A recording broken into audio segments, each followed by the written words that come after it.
Hello and welcome to Centered. My name is Lauren Jones, otherwise known as Ren the Talker, and today I am in conversation with a very special guest, Beck G. Rebecca Beck G. Gaines is an award-winning radio personality, philanthropist, and founder and principal of Beck's Management public relations firm. She serves as a professional mistress of ceremonies, on camera media for celebrities, red carpets, various events. She is a voiceover artist, a public speaker, a talent scout, and even still an artist herself. Beck G graduated summa cum laude from Norfolk State University, earning her bachelor's of science in mass communications and journalism. And as she says, I do what I love because y'all love what I do. Thank you so much for joining me, Miss Beck. Thank you so much for having me. All right, now we had some hindrances coming up in We here. did. So I know that this will be a good one, and this was one that I was really waiting for. So I'm very honored to have your Oh, time. likewise. Yes, ma'am. So going into my first question, who is Rebecca Gaines? I like to start with this question, kind of to just disarm you just a little bit. We're going to get into all of your accolades as the interview progresses, but just starting now, who is Beck G the person? Well, Beck G is a big personality. And I came up with this persona, which is really not a far reach from who I am in real life. But it was an opportunity for me to have the excuse to just be wide open and to do everything that I love to do and to show people to do the same. Be demonstrative in my action, intentional in my action, and really encourage people to do exactly the same in their own lives. This happens to be who I am, fun, loud, some may say. I talk all day and night. And what I did was I parlayed all of that into careers where I get a chance to speak and talk and listen and share and show and be very responsible in what it is that I give out to people. Media just is my thing, every layer and level of it. And in particular, I noticed a passion for it as part of this big public personality because I want to share the news and I want to show people in their most beautiful light and I want to tell the truth. And we all know that being a journalist, those of us who carry the news, Yeah. our responsibility is to tell the truth, tell that story, and if we're real good, we'll tell it first. Yes, ma'am. So going into my second question, I'm just asking this because I'm curious. You said Sure. that you started out as a singer yourself, correct? I did. I Okay. did. Talk to me about Elegant Harmony. So Elegant Harmony was a four-member all-girl group Hmm. who couldn't afford a band. We were young teenagers, so when I said we couldn't afford a band, that was our parents to travel with us everywhere we went. So we mastered harmony, Mm. and we were raised to be ladies. So Elegant Harmony is where our name came from, and we were pretty exciting because we were young ladies, young 12, 13, 14 years old Mm. who could harmonize the way that we could. And that group was a huge part of my young life. And it took us so many places. It took us to Teen Summit on BET. It put us in front of Teddy Riley, Rex and Effects, Guy. And we ended up winning Teddy Riley's very first talent show that he had here in the early 90s at Princess Anne High School. And on the road, we got a chance to sing with Heavy D. Oh, the list goes on and on and on. So, and that group was comprised of me. I was the lead singer, my twin sister, my identical twin sister, and our two very best lifelong friends, Tanya and Kaisha. Wow. Do you remember the first song that you guys sang together? Amazing Grace. We Amazing. arranged it ourselves. And it just took people by storm that we could sing that song Wow. in four-part harmony and arrange it because it's just amazing grace. But we did something to it. And then what we did after that, we were like, okay, we got something.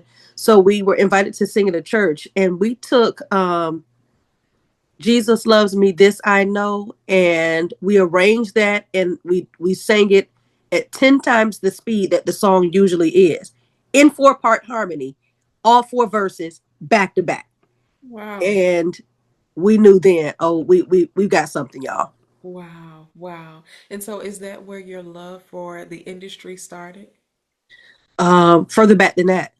Further back than that. I've been singing all literally, you know how people say, oh, all my life. Literally, I've been singing all my life. My father is a musician. He's a singer. He plays the piano. He plays the drums. He plays the guitar.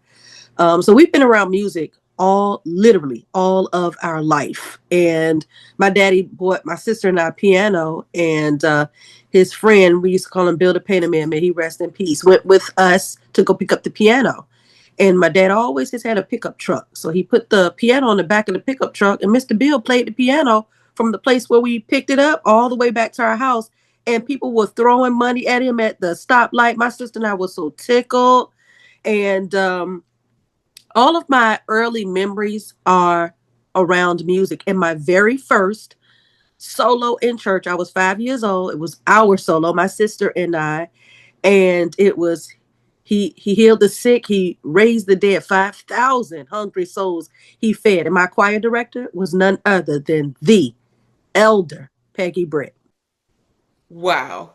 You can't just drop a name like that. Yeah. I just had to give it to you real easy. Wow. My God. Wow. Yeah, That's amazing. And yeah, so when I hear that, it sounds like such a colorful life that you lived. And that makes so much of how you live now make sense. yeah, And just how you navigate the industry. yeah. Which leads me to my next question. If you could describe your life and career path in one word, what would it be and why? Adventurous. And I say adventurous because I live in expectation. And so every time God chooses me to do a thing, I'm never surprised, but I'm always amazed. And he sends me places and gives me permission and instruction, which are two different things. And then when I go, there are things that I do right now today, and I make it look like I woke up like this, but I'm really doing it in complete awe. So adventurous, Mm. maybe even amazed. Wow. Beautiful. Speaking about an adventure, take me to June 7th, 2017. What happened during that time that brought you here? Just take me through the story. So June 7th, 2017. And this is my real life story. I woke up that morning to go to work.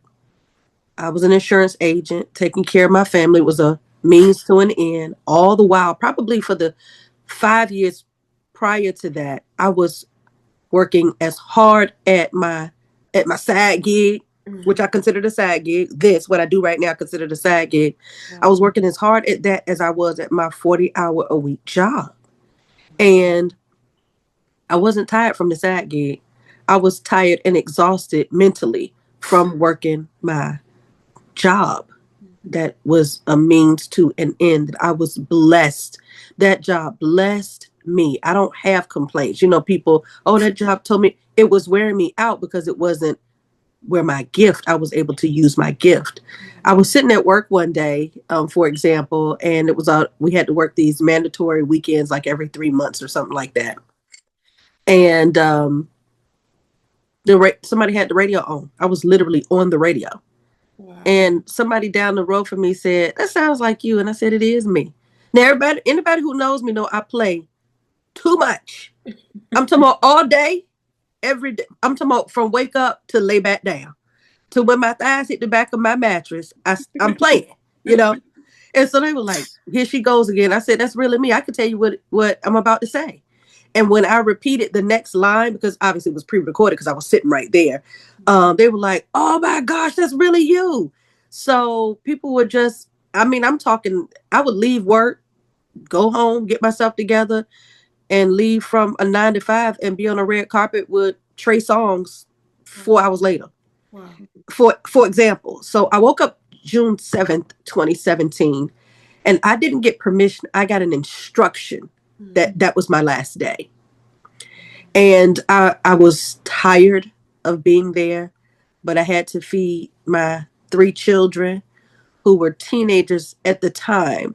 And if you've ever been a teenager, friends and family who are watching, or if you have teenagers, you know that they want to know what's for dinner while they're eating breakfast. My mission in life at that time was to just keep groceries in the house. You understand me? That was my mission. So, in the midst of, all right, I'm going to go ahead and fix these teenagers some breakfast and be ready to tell them what are we eating for dinner tonight, because that's going to be the next question. When we get home from school, what we eating? You know, what you going to make tonight? So, the Lord, I got dressed. And I kind of jokingly describe how that moment went, and I can see it as clear as day. I got up and put on my. I worked in the call center, in insurance, in leadership, and I put on my what I like to call my call center uniform. I had on my button down shirt and my slacks with a little pocket on the back. I call them Burger King manager pants. You know what I mean? And just had my hair done, so I was looking proper, standing in the mirror, and I went to turn to walk and couldn't move. Wow. Literally could not move. Like I had two cement blocks from my thighs down. Could not move. And my closet was mirrored. It was a sliding mirrored closet. And I stood in the mirror, which is another story I can tell another day about looking in the mirror. Lord Mm-hmm. God. Mm-hmm. I could just hear just as clear as day, just as clear as you and I are speaking. The Lord said, today's your last day. You resign today. I said, uh-oh, I know I'm tired. I done heard myself talking and I sound like a man. Who in here? And I said, Lord, I need you to confirm this is you. He told me three things. He said, go where I send you. What I do for you, I'll do for any of my children. And the third thing did it for me. Those two things did it for me, but this sealed it for me. Is he said, your gift will make room for you and put you before great men, which we can recite. You're doing it right now. We can all recite it, right? But what I heard, which I never unfolded before in that text, was he said immediately to me, and some of you have to be the great men meaning men and women, for others to be before. Wow. I said, I'm out of here. Wow. I didn't even take time to write a resignation letter. I said, I'll do that when I get there. Listen. I got there. I left for work probably about 9:38 a.m. I worked way out there in the front of the back of the woods, 1,000 cities over. So I drove those 45 minutes, walked in. I had taken a few days off before that anyway because I was just drained. Yeah. And so there was my supervisor. Oh, I'm glad you came in today. And I said, if you give me just a minute. I sat at my computer and she was standing with her hand on the hip ready to give me the business. You know, oh, you've been out this many days. I saw it on her face. Mm-hmm. And I am from Norfolk, so I was ready to fight if she wanted to. Right.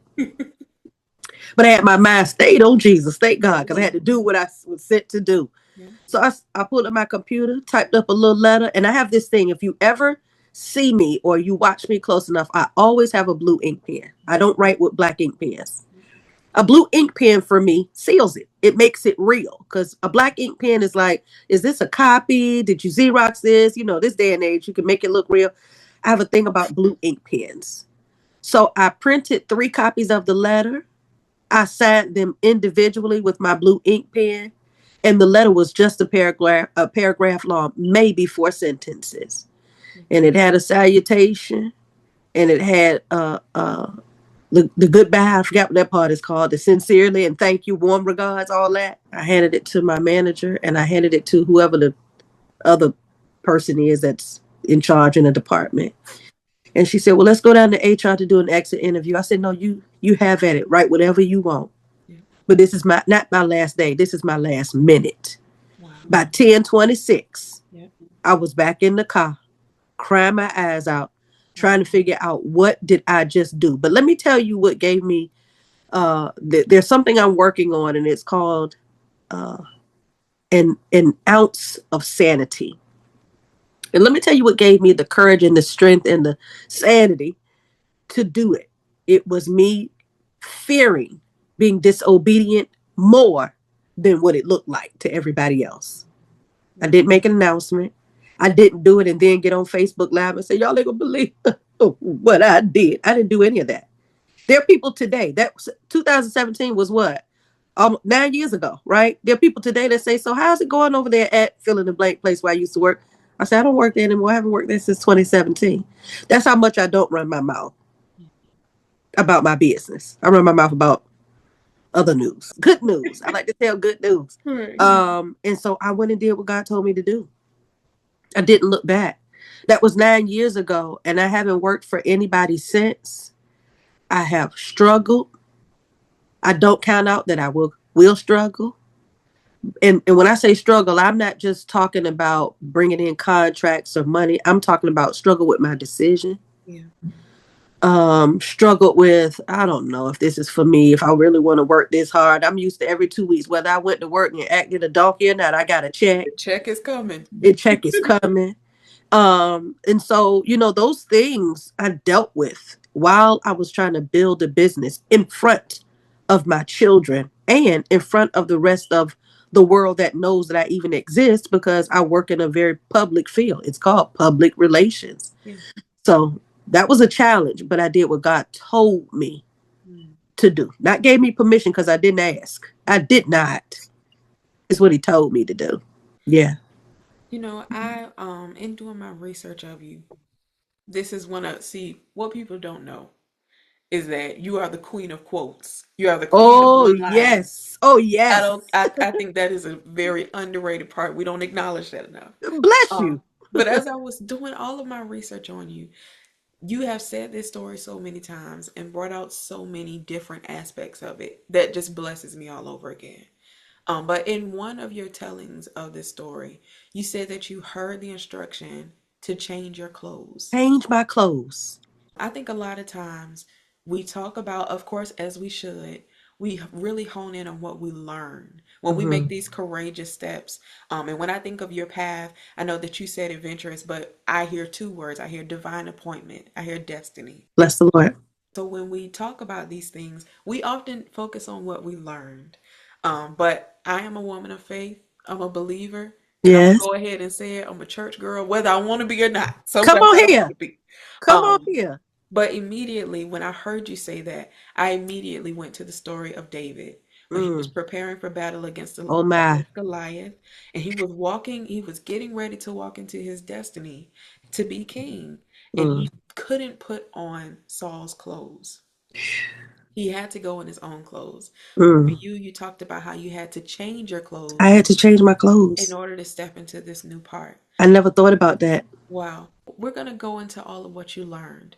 Talk to me about what you had to unlearn in order to step into this part of your destiny, certain ideals or beliefs or even fears that you had to shed in order to get here. Yeah, that's such a great question. And good for you, young journalist, doing your homework. I had to change my clothes. That's what freed me to move. Yeah. The first thing, and I don't even know how I skipped over that. So let's talk about changing clothes, as you asked. And I never heard anybody compare it to the story of David. And that really just hit me like a ton of bricks, if I can imagine what a ton of bricks might feel like. But I moved not once I got my message from God, tell me something, let me know it's you, and the three things he told me. But the instruction in the moment was change your clothes, which is why I think why I started to tell you what I had on when I just told you the story earlier. And everything that I put on was something I was going to get sent home for anyway. Mhm. Had I decided, oh God, to not be obedient, he built in mercy for me Wow. to still have my back, that it was going to go the way he said it was going to go no matter what. I was going to leave that day. Yeah. I put on some sneakers, some ripped up jeans that was ripped up to the thigh, a V-neck t-shirt, and a ball cap on my freshly done hair. Come on. So either way, if I'd have walked in and tried to play crazy and say, well, "Yeah, I just ain't feeling," but I'm ready to come back to work today," they were gonna say, "Well, you can't wear that." Somebody would have made you change your clothes. Somebody was going to have me change my clothes. And what I took in that moment is, and what I've always been inspired to do, and it's what I teach students, and it's what I teach my clients. We do not put ourselves in position to conform. Yeah. We show up, and I have a little saying that all people that I get a chance to interact with in this capacity, they really appreciate it, because what I say to them is what we're going to do is we're going to train the public to That's expect it. and respect you when Yes, you ma'am. show up, the way you show up. Yes, So ma'am. I don't teach my clients, make sure when you show up, to this picnic, you have on a tuxedo. No. How can people expect you? So Mm. when they see you, we can get right down to the task at hand versus paying attention to what you got on. Or you look different today. Oh gosh, your hair. No, you always look like that. I don't draw attention to myself. I've never been accused of being a fashionista. I never showed up naked or dirty. That's for sure. Right. But I draw attention to me, Yeah. what I bring, what I offer, how I support, how I engage, and how I encourage. That's what I draw attention to when it comes to Beck G. Mm. And then my clients, I impart in them and upon them the same. That's our way. Um, and I am so blessed to really love the skin that I'm in. And I'm talking about the actual skin I'm in and how I am. And all I really have to say to that is God likes it. Yeah. You don't? Well, neither one of us are gonna change. So it sounds like, Mm. and so I always encourage people, and I tell people all the time, the things that I think about and the things that I dream about, I've actually been able to parlay into a career. The things I love the most, I've been able to parlay into a career, which is cool. But the best part of it is I get to share that with other people. Wow. I get to share that with other people. And that's my favorite thing. I love sharing opportunities and moments and relationships and just watch people go do their thing. And I'm looking like, look at y'all. Yeah, Participating in other people's joy. that's my description of what I do for a living. I get to professionally participate in other people's joy. And that is a gift. That is a gift. I can't tell you what a blessing it is to not articulate what envy or jealousy feels like. I don't know. Mm. I can't tell you that I know that. I've never looked at someone and said, I wish, dang, how come their shoes? Mm. How come they get those? I wish I had a pair of those. Yeah. My mind takes me to, now, girl, you know you look good in them shoes. Wow. Or you got them shoes so you can walk around to everybody you got a pair and you know they hurt. Why you got them shoes on? That's what it takes me to. Not, Yeah. you don't look good in those because I don't have a pair. My mind doesn't take me there. God is kind to me that way. Yes, ma'am. You talk about authenticity. Just hearing so many of your stories. I think that you have probably been my favorite guest to research because it was so hard. But Yes. Yes, it probably was. yeah, very hard. But you're consistent in all that you say. And I think that speaks to your authenticity. I know that when I listened to another one of your interviews, someone asked you how you became Beck G or how Rebecca became Beck G, and you said that who I am is who I was. I just turned that into a power. Um, when you talk about authenticity and instruction versus permission and not feeling envy, I think that comes from having a sure core of Yeah. knowing who you are and what you were sent to do. Yeah. And I think that that is built by faith. I know that for me, I'll be very honest because I want this to be an honest conversation. I Yes. have experienced jealousy in the past, because feeling like certain forms, certain modes of identity would be accepted over me. And I Mm-hmm. think that what I'm learning, even as I decided to take this faith move, and we're going to talk about faith, but Yes. as I decided to take this faith move, step out and pursue this career of my own, what I'm learning is I'm either me whether I want to be or not. That's it. And so having to have the faith to stand in it. Talk to me about how your faith has impacted your authenticity. I believe what God tells me about me. Mm. I believe what God tells me about where to go. I believe what God tells me about Beck. You have to be an example in this moment, even when I'm like, who you talking to? And but here's the big idea, because it's never been about public relations. Mm. It's never been about me being on the radio. It's never about me being on TV or putting people on TV. It's never been about the celebrity of others and for people who might think I got a little bit. Mhm. Um, but faith is really my foundation. And it's what allows me to be in a position to just be, Mm. to just be. When I walk in a room, I don't look over my shoulder. When I walk in a room, I don't cower. I walk in the room, and I mean this the way that I say it, with my nose in the air and my back straight. Because I came in there for a reason. I came in there not so y'all could see what I got on. Not so y'all could say, uh-oh. But I came in there with an intention. And I plan to leave with my mission accomplished. I don't worry about who likes me or who doesn't. What I do have to say for if those people even exist, whole thing, I'm not losing. Yeah. I'm not missing. I don't worry about people knowing something about me that they can share with other people. You think you know a lot, you only know what I've shared with you. And it can't hurt me. You know why?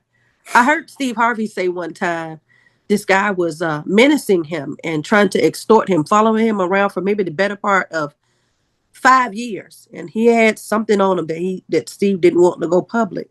Steve Harvey said one day he woke up and said, wait a minute, if I tell the truth and tell it myself, he won't have anything over me. Mm. So I don't make it easy for people to get connected to what I have going on. Wow. And people say things to me all the time. Like you said, it was hard to just kind of find some stuff about me. And it's Very. not because I'm a big secret. No, secret implies that it was your business in the first place. It never was. Right. Right. Right. And I say that to people, and I've said that to people close to them, not in a smart, sarcastic. My twin sister tell you I got the quickest mouth on this side of the Mississippi. Mm. But it's because I don't want to talk about all of that.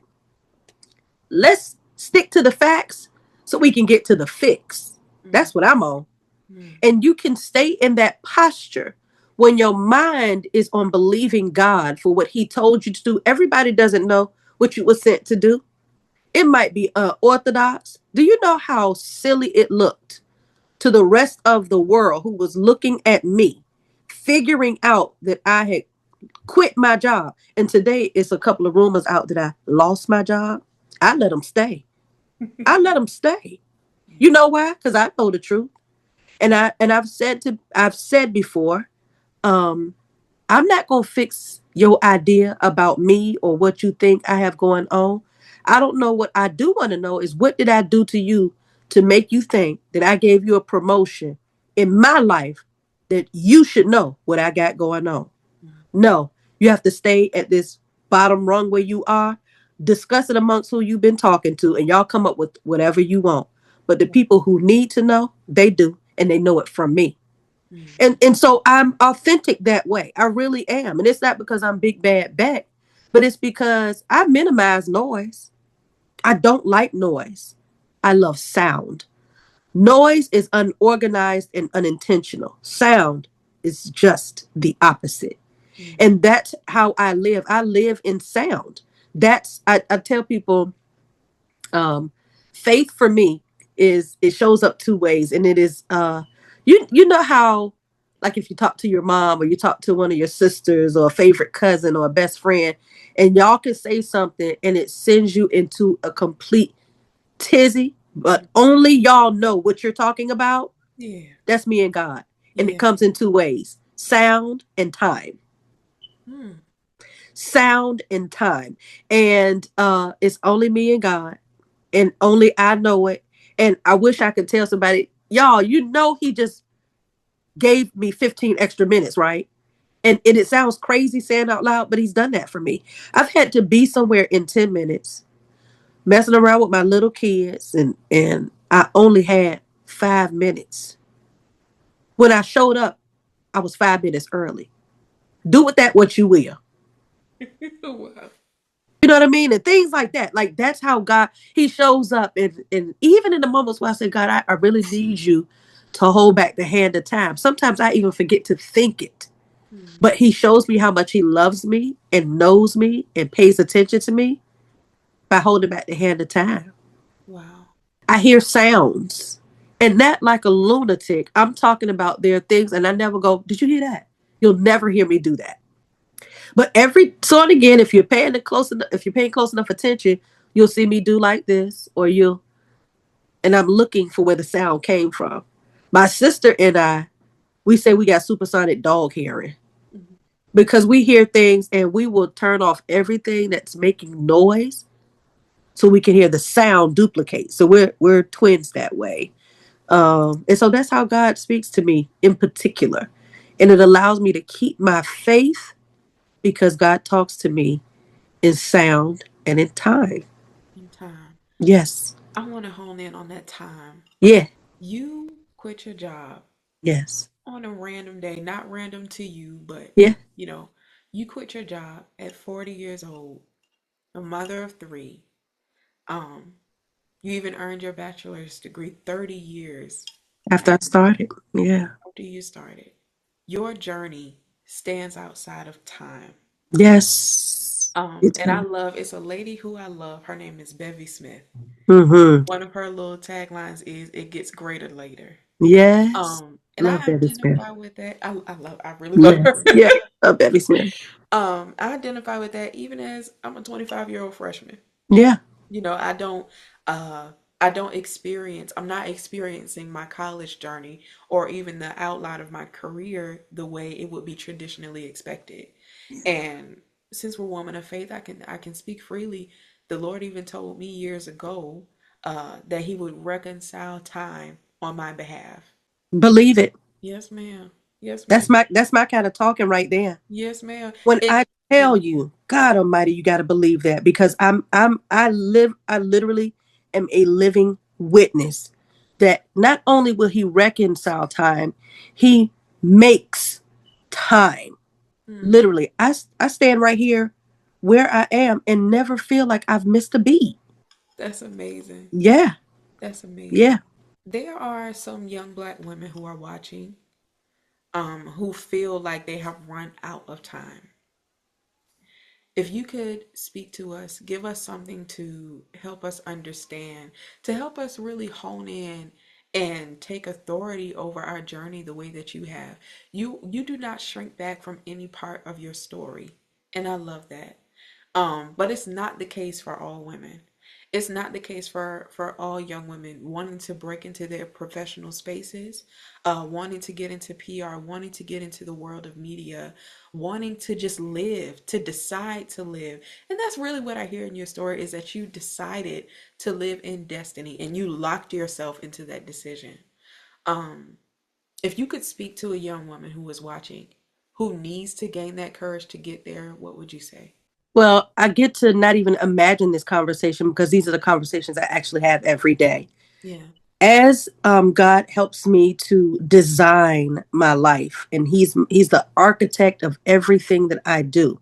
Mhm. What He built in is the opportunities I have to connect with people around me, especially young women Yeah. who look like me. He blessed me so good. He gave me a daughter.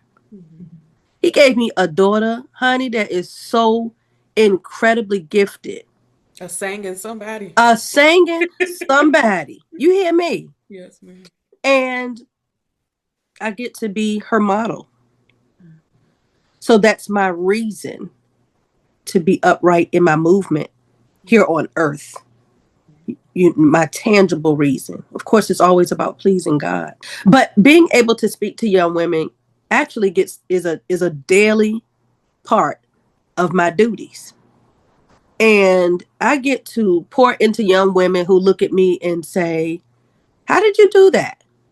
Oh, you why you want to do it? Yeah, all right. Well, come with me. I got a job to do next week. You want to come with me? Literally. What you want me to do? You want me to tell on you? Because I can right here in this interview.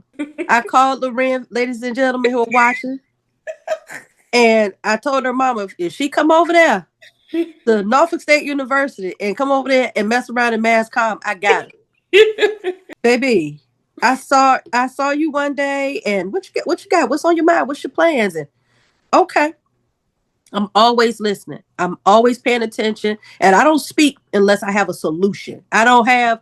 I'm not into, all right, well, come on, I'm going to come get you and I'm going to talk to you. No, I speak when I have something to give you. Mm-hmm. And I teach about relationships and I talk about consistency. Mm-hmm. So I had an interview and I invited Lorraine to come with me, come sit in this interview. She wanted to watch how interview goes, but honey, I had other plans. And come on and meet me at the radio station. Okay, when you get there, I intentionally came closer to time that the interview was going to start because I knew Lorraine was going to be ahead of time. And so when I walk in that radio station, I cause chaos. What's up, party people? I walk in hollering from the Yeah. front of the station to the back. Yes, And I ma'am. came in, hey, Lorraine, hey. And so I went in there and talked to our PD, and we would talk. I said, look, I got somebody I want you to meet. Lorraine came on in, said she would be amazing on air. Yeah. That's what I brought you in here for. Oh, yeah? Okay, all right. So we did the interview. You got a chance to watch that, help me out, do some things. And next thing you know, it didn't take hours. I mean, it didn't take weeks or days. It took hours. And Lorraine was in the other studio recording. Yeah. And then because there's always more. When the story is orchestrated by God, it's always an and then. Mm. And then I look up and Lorraine on air doing 91 second of the news. But you don't want to be on the radio though. And then And then. Loren's in the studio in the radio station every day.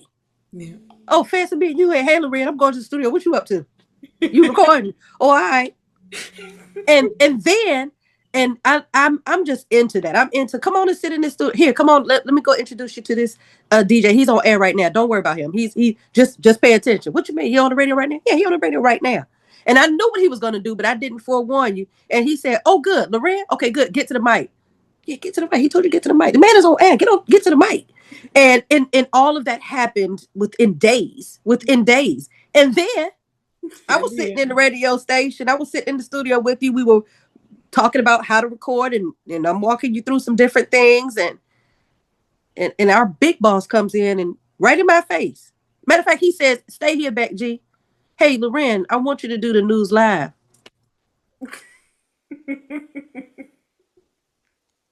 And then we're sitting there and I said, look, oh yeah, by the way, I'm glad you're here today. We got a celebrity interview coming in. What you doing? She was like, I gotta get ready to go. All right. I didn't say too much. So when she was walking out, I walked out with her. And it just so be that a day that your mom was picking you up, and I said, "Hey, girl, hey, look, we got such and such celebrity coming in," but she told me she had to leave. So your mom said, "Say what? No, you can get home. Stay." I opened the door, said, "Come on, see you." Turned my back, kept walking. I knew you were behind me. You got a chance to be in the room, and it's really about that. Building relationships is about getting in the room, Yes, ma'am. introducing yourself. And now you've accomplished all of this, and it really hasn't even been 2 months. Hasn't even been 2 months. And then I walk over to the TV studio that we have on campus to go observe the classes with my favorite You are telling instructor. all of my business. I'm telling it all. I'm telling it all. And oh, you on camera today? Oh, okay. And that's not even her class, y'all. And then one Sunday, she co-hosted the Sunday show with me. Co-hosted, not just said something like a shout out. I'm talking about co-hosted the show. But that's how God does it. And when God shows up, let's go back to the second thing he told me. What he does for me, he'll do for any of his children. Yes, So ma'am. I have to live an example. And that doesn't mean I got to show up picture. I've done an interview with a tam on because I don't get my hair done till tomorrow. I refuse to postpone an interview so somebody can say, oh, look at her hair. Look at Mhm. me. Listen to me, to what I'm telling you. That's really the most important thing that you could ever do. Mhm. I tell my own 20 something children, look, I know you know everything. But see, that's not the exciting part. The exciting part isn't the knowledge. The exciting part is applying what somebody has taught or showed you. And now you could put that in your back pocket as wisdom, Yes. Yes, ma'am. experience. And that's what it's really all about. I talk to people about building relationships, and Lorraine, you've heard me talk about this all the time. Don't just build relationships in this day and age. It's not a picture for Instagram. Yeah. This is about if you dial the phone, will they answer? Yes, ma'am. If they dial your phone, will you answer? And say what you need. I got it. Come get it, or I'll bring it to you. That's what it's about. It's about symbiotic relationships, relationships that you enter where you expect to get and to give. Yes, ma'am. And giving also includes applying what you were taught and letting the person, the teacher, see you demonstrate. Yes, That's ma'am. giving. Yes, That's ma'am. giving. I'm taking a pause for a minute because of how I see everything coming together. Yes. Everything that you talk about is everything that I am seeing you walk in. Bless you. And so I really appreciate that. I appreciate the woman that you've been in this field. Um, I think that if I came into here and I didn't have a Beck G, if I didn't know of a Beck G, I wouldn't know what I was doing. And that's okay. I just thank God that I get a chance to be in your light, because you've been very specific about what you came to do. And that is exemplary of vision. Vision is specific, Yes, ma'am. vision has a color, vision has a sound. Mm-hmm. And you can't let people, another saying I like to say, don't let somebody knock you off your square. Mm-hmm. Everybody around you is doing, we outside at the club, at the party. And if that's your thing, to drop it like it's hot, do that. But you fit like, you look like everybody else. When you have a vision, it's remarkable. It, in and of itself, requires you to stand out, right? Just Yes, like the woman with the issue of blood. She crawled on her hands and knees to touch the hem of his garment. We got to understand what was happening at that moment. It was a crowd of people. You think he wasn't touched? ma'am. It was being touched. That touch, though, was remarkable. It was on the ground, it was at the bottom. It was a grab. Who touched me? And with that touch, a little power like that. You have to be so intentional. You have to be deliberate. You have to be strategic. You have to be calculated, meticulous, and methodical in your movements. Because when somebody says your name, there has to be a thing that comes behind that. And this is, part B of what would you say to young people, young, and young isn't just age, friends, by the way, young in experience as well, Yes, ma'am. right? It's not just about uh oh, what did I do, and did I build the right relationship. It's really about what was your intention. Did you go in with the right strategy? Did you accomplish the goal, and did you share what you learned with somebody else? That's very important. We don't gatekeep in my camp. We share information, we share relationships, we share opportunities. I love to see people go get what God has for them. And to participate in other people's joy is the greatest gift. That is love. That's love. You will be celebrating your ninth anniversary of your Yes. business this year. Yes. And we'll be coming up on a decade quicker than we think. Yes. Reflecting on your life and your career up until this moment. Every adventure, every appointment that you had with destiny, every twist and turn, trial, tribulation, every triumph, all of it. What is the message that you hope your work sends to the people who are watching you and the people that you serve? Believe God, go, do, and be. Those are that is the message that I hope is resounding to people from me to them, because whatever God says, it's covered, it's blessed, it's good. And when he gives you a vision, and this isn't to be poetic, this is real. When he gives you a vision, he's certain to make the provision for Mm-hmm. you to have what you need in terms of resources, access, tools, knowledge to go do what he told you to do. Yes. I live in the promise and the instruction. Mm-hmm. Every day I have an expectation. I have been so down to the ground for fill in the blank reasons: depression, money, friendships, relationships, next moves. Man, it's looking pretty empty out there. But let me tell you something I've never fixed my mouth to say: that I was broke. Mm-hmm. I've never fixed my mouth to say I don't have. Wow. Because here's what I do know, and this is a lived experience, and it happens to be a promise of God. It's not exclusive to me. Mm. But what I do know is that it takes two mountains to make one valley. Wow. Stay with me. And in the valley, we've often referred to it, we hear people refer to it as a low place. We've heard about it being where dry bones were, right? But when you look through a valley, there is green. Mm. And for there to be green, that means there is life. Mhm.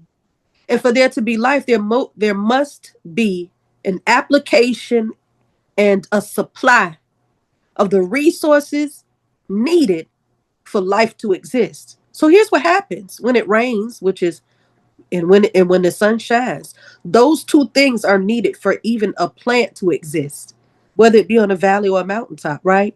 Yeah. Yeah. We're in the valley, friends.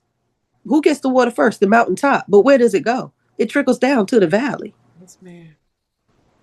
And if you know anything about a mountain, it ain't slick. Mm-mm. It's like a tater chips, got ridges. Yes, ma'am. That's so you can climb. I'm not being poetic. This is real. This is nature. Go look at it, Yeah. right? So I got to a point one day where I said, I don't have a reason to not just go, do, and be. Because God told me I could. What I do, the way I do it, sometimes it comes across so unorthodox. I'm in rooms with people that I used to watch on TV.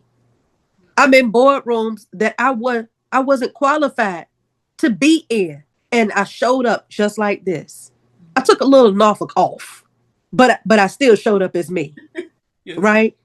And one day, let me tell you something what God shared with me along this journey, coming up on year 9, that I do not lose sight of. It's two things. I brought up the valley for a reason. Because in the moments in my life where it's low, I do not utter that I lack. I say it's low. Woo, it's low. But Mm-hmm. I do not lack. Mm. And when I think about a valley and it being low, the other hallelujah I have is, God, I thank you. Because look at me, perpendicular in this valley, not parallel. Wow. You understand me? And that's a Mhm. thing that you've got to understand about God and his provision. It ain't on your time. And the second thing that I understand about God and why it is easy for me to give and live because he allows and he says so is because I understood that there were two buckets that we live out of. Only two. I didn't make this up. Go read it. There's a couple of parables about it. And there's a bucket of supply and a bucket of surplus. Oh boy, boy, boy, boy, do we love to Come sing a good on. choir song about overflow. Yeah. Do we love to talk about exceeding abundance? Mm-hmm. Because that's straight out of the book. It is. Yes. We love to talk about it, right? But before you get the extra, you got to take care of the basic. That's your Yes, ma'am. supply. Be There's faithful no, over a few. come on. Yeah. When you're faithful over little, then you become ruler over much and many. In paraphrase, right? So listen, y'all. When all you have in front of you is your supply, don't try to be an Instagram or a lifestyle or try to get on the front of Time magazine. Take care of what you're supposed to take care of out of your supply. Your supply is for your needs. That's why God gave it to you. Take care of your needs. It's when you get to your supply will you show who God is. So with your surplus, friends, is to share. So supply is to satisfy your needs. Surplus is to serve others, Yes, ma'am. right? Yes, ma'am. Never, well, let me say it the way I should. Always remember that. So when you get in these careers and you get to the place where you want to go, don't make it about money, friends. Make it about this is your call. Your call gonna always take care of you. Your Yes, gift will make room for you. Remember that? yes, ma'am. Yeah. And put you before a great man. Remember that? And remember that some of us get to be the great men and women for others to be before. Remember that? That's a thing. Yes, ma'am. So with your supply, take care of your needs so you don't have to function out of somebody else's surplus. Wow. With your surplus, serve and serve the way we should pray quietly. neatly and discreetly. My daddy used to say, let somebody else tell you that you're pretty. You already know, Yes. right? That's what my dad used to tell my sister and I. We never walked around saying, I think, are we cute enough? We heard it so much in our house that if somebody said something opposite, we knew something was the matter with you. Either you don't have glasses or you just being mean, Yes, ma'am. right? So operate and function and live out of your supply and expect surplus and expect you to be a good steward of surplus because we can make it easy. Supply satisfies your needs. Surplus serves others. Yes, Do ma'am. that. Be that human. Build that business. And that's why I'm in the business that I'm in. Public relations, it could be me being a clown at a circus. It could be me being the cashier at a grocery store. My mission would still be the same. Be blessed and say so. Be well and say so. I say that on Sunday mornings if y'all trying to figure out where you heard that from. I say that on Sunday mornings. I mean that thing. Miss Beck, where can we find you? You can find me at Beck G. Beck G VA. I am Beck G. Those are the things that I'm under on Instagram. You can go to my website, becksmanagement.com. But what I really like for you to do is pull up. I like to see people and I like for you to come see what I'm doing. And I like for you to come over here and be where I am. And do you want to get on the mic? What you need? You wanted to meet? Okay, come on, come with me. Give me 5 minutes and I'll take. I like to do that Yes, ma'am. because I want to be it's important to me to be what I wish I had access to at people's stage of experience that they're at right now. So God gifted me to be able to be a resource, and I asked Him to let me be that, Yes, and ma'am. that He granted me. Yes, ma'am. And we appreciate you for it. Thank you all so much for watching. You can find me on Instagram at Ren the Talker. Thank you for tuning in.